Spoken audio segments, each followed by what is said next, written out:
Here's how I would draw the J-pole door.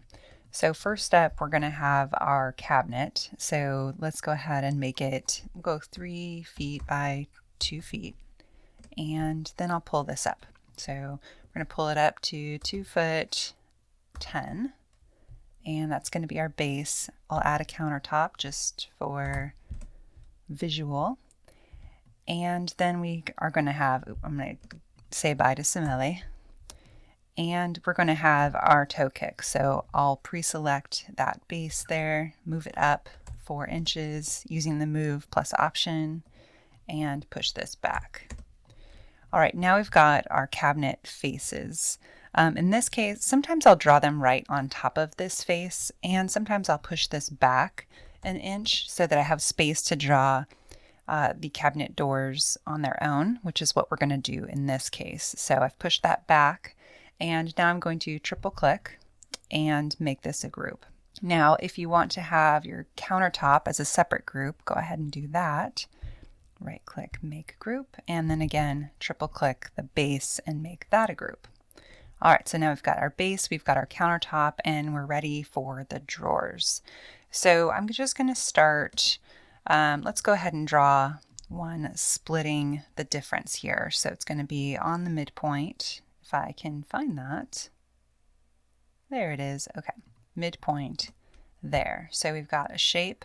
I'm going to go ahead, double click, right click, make component, and I will call this J-pole drawer. And double click into that component and pull it forward an inch.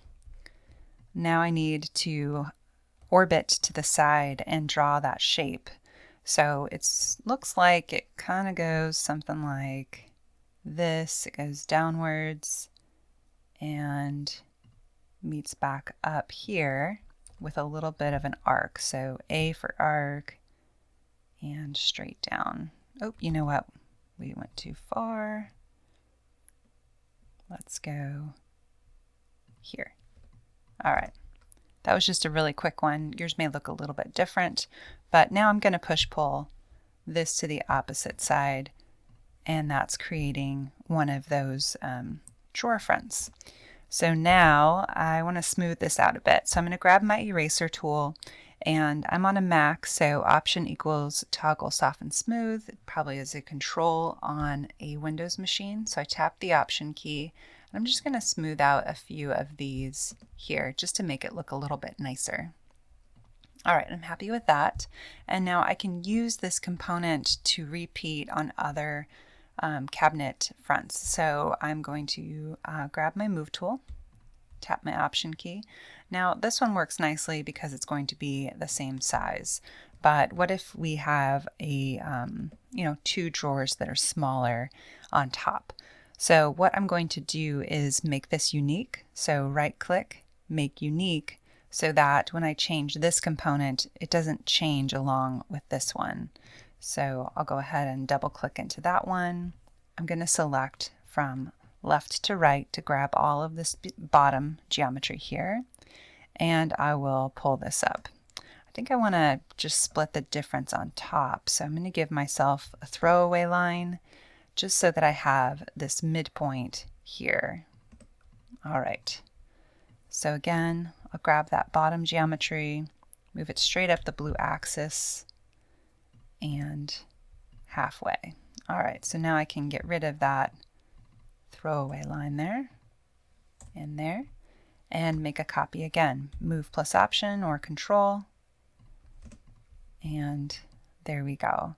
So now if I decided I wanted these to be different in any way, I can double click into one and they will all change. Kind of like if I wanted to change the color, it'll change on the bottom. But this one is separated, so I'll have to change that as well.